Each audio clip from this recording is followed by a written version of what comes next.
안녕하십니까. 월간조선 권세진 기자입니다.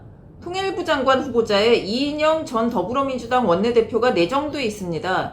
청와대는 이제 청문 요청서를 국회에 보냈고 국회는 7월 27일까지 청문회를 마치고 보고서 채택 여부를 결정해야 합니다. 이인영 의원은 고려대 총학생회장 출신이죠. 전대협 1기 의장을 지낸 86세대의 대표적인 인물입니다. 운동권 중에서도 민족해방, 즉 NL 계열로 PD 계열에 비해 친북 성향이 강했죠.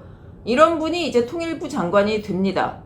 이인영 의원은 국회에서 외교통일위원회에서 활동하기도 했고 남북경제협력특위위원장을 맡은 바 있기도 합니다. 근데 이제 이것 외엔 이제 일견 남북관계에 정통한 인사는 아닌 걸로 보입니다. 보통 이제 통일부 장관에 관료, 학자 이런 분들이 주로 임명이 됐었죠. 근데 청와대가 이번에 이인영 의원을 점 찍은 이유는 이제 한 가지입니다. 청와대와 이제 여당이 밀접하게 소통해야 하기 때문에 여권 내에서 영향력이 굉장히 큰 정치인을 이제 선택을 한 겁니다. 그러니까 원래 문재인 정부가 정권 초반에 이제 남북 정상회담도 하고 평화 무드를 막 조성하면서 높은 인기를 끌었죠. 지지율도 높았고.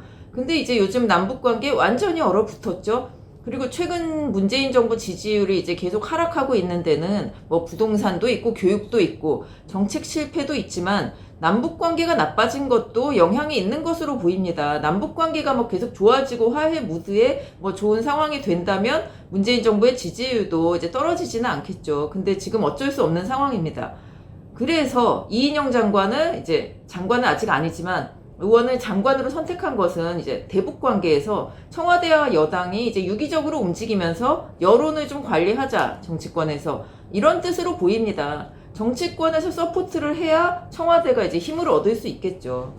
이제 사실 대북 활동 경력이 많은 박지원 국정원장 내정자 그리고 임종석 전 대통령 비서실장 이런 분들보다 이인영 의원을 통일부 장관으로 선택한 게 바로 이런 이유입니다.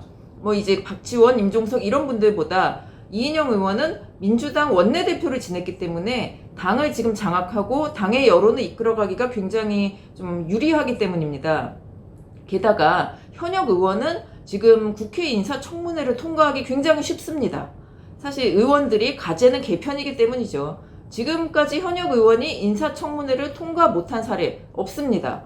물론 통과 못해도 문재인 정부가 지금 인사청문회 상관없이 임명한 고위공직자 부지기수죠. 그래서 인사청문회가 무슨 의미가 있나 싶긴 한데요. 야당이 아무리 선거 검증하겠다 그렇게 해도 지금 국회는 어차피 슈퍼 여당구도 아니겠습니까? 300석 중에 178석을 여당이 가지고 있는데 민주당이 가지고 있고 비슷한 친여 정당들도 많고요. 국회 인사청문회는 유명무실할 게 굉장히 뻔하다고 봅니다. 근데 이 국민 정서상 맞지 않는 이런 의원이 장관이 되면 어떡하느냐 이런 걱정이 있는데 제가 국민 정서라고 이야기하는 이유는 이분이 본인과 아들 모두 경영 면제를 받았기 때문입니다. 그리고 또 이 아들은 스위스 유학까지 했습니다.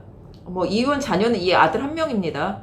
이인영 의원이 면제를 받은 것은 그 대학 시절 학생운동으로 수감 생활을 하다가 군 면제를 받았고요. 아들은 지병으로 면제를 받았습니다.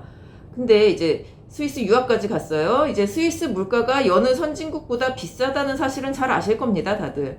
그러다 보니 이번 청문회에서는 통일부 장관 청문회에서는 경력 그리고 아들 유학 이게 쟁점이 될 걸로 보입니다. 근데 참 흥미로운 사실은 과거에 이런 이슈는 대부분 보수 세력에서 나왔습니다. 경력 특혜 논란, 호화 유학 논란 이런 거는 대부분 보수 정당 정치인들의 전유물이었죠. 근데 운동권 출신으로 야당에서 쭉 정치를 해온 이인영 의원 이런 이슈의 중심에 있습니다. 사실 그게 놀랍지도 않습니다. 조국 전 법무부 장관을 비롯해서 현 정부의 유력 정치인들 대부분 교육, 부동산 이런 분야의 기득권층입니다. 최근 노영민 청와대 비서실장의 반포집이 논란이 되기도 했죠. 그러니까 청와대와 여당에는 강남을 포함한 다주택자 수두룩합니다. 너무 많아서 이름을 다 댈 수 없을 정도고 자녀들은 다 특목고 나와서 유학 갑니다. 얼마 전에 더불어민주당 김두관 의원이 자녀, 아들, 딸 모두 해외 유학 보내서 좀 논란이 되기도 했죠.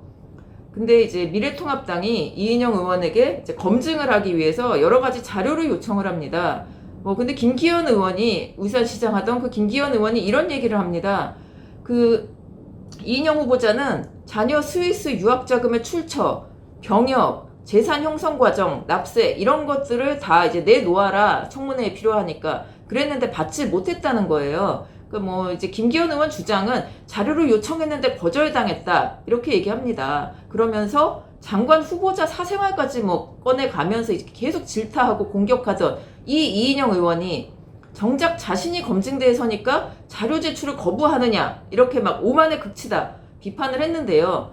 통일부 측은 거절을 한 적은 없다, 민감해서 못 주겠다고 한 적도 없다, 이렇게 반박은 하고 있습니다. 그러나 스위스의 유학자금 출처 순순히 내놓을까요? 그럴 것 같지 않습니다. 이인영 후보자는 여당의 원내대표를 지낸 사람입니다. 자료를 충실하게 제출하지 않는 것은 국회의 역할, 권위 이런 걸 스스로 깎아내리는 행동이죠. 국회 인사청문회에서 사생활, 가족 검증하는 게 하루 이틀 일입니까? 민주당이 야당 시절 장관 후보들 사생활 일일이 털면서 공격하던 거 이미 잊은 건 아니겠죠, 설마. 사생활 검증이라는 게 남들한테는 해도 되고 자기는 해도 안 되는 건 아니지 않습니까? 이게 무슨 기준인지 아직도 알 수가 없습니다. 근데 사실 문재인 정부 들어서 국회 인사청문회를 통과하지 못했지만 임명받은 고위공직자 수 이미 두 자릿수입니다. 수십 명이 되고요. 여당은 이미 인사청문회법 따위는 별로 관심이 없는 것 같아요. 여당 원내대표를 지낸 정치인마저 이렇게 성실하게 자료를 제출하고 할 의지가 별로 없고 가족 공격하는 거 싫어하고 이렇게 해서야 되겠습니까? 법을 무시하는 것이기도 하고요. 근데 다시 한번 생각해보면 이인영 의원이 어떤 사람입니까? 작년에 이제 민주당 원내대표를 하면서 국회에서 4+1이라는 희대의 날치기입니다. 이거는 이 다 모아가지고 미래통합당을 이제 왕따를 시키고 공수처법과 준연동형 비례대표 선거법 이런 것들을 날치기로, 사실상 날치기로 통과시킨 그 바로 주역이죠, 원내대표. 총선 또 있습니다. 총선 직전에는 이런 얘기 했습니다. 이인영 원내대표가 민주당에서 이제 공천 받으려는 후보자들한테 다주택자 집 무조건 팔아라, 그리고 매각 서약서 써라, 그러지 않으면 공천의 대상이 되지 못한다, 이렇게 얘기했습니다. 다 썼죠, 쓰기는. 근데 지금 매일매일 얘기가 나오지만 그 약속 지킨 의원들이 있습니까? 그 고위공직자들 대부분 강남은 남겨놓고 지방에 싼 집 팔고 지금 사실 눈 가리고 아웅하는 거죠. 경실련이 지금 이런 약속 왜 안 지키냐, 정부 여당의 다주택자들은 왜 그대로 있느냐, 매일 공격을 하고 있는데 이 스트레스는 지금 원내대표인 김태년 원내대표가 다 받고 있습니다. 그러니까 이인영 의원은 자기 일 아니라는 이런 태도죠. 신경도 안 쓰는 것 같습니다. 이런 분에게 법을 따르라, 국회법, 인사청문회법 다 따라라, 이렇게 요구하는 건 좀 지나친 요구라서 그런 건지 잘 모르겠습니다. 오늘 이야기는 여기까지입니다. 감사합니다.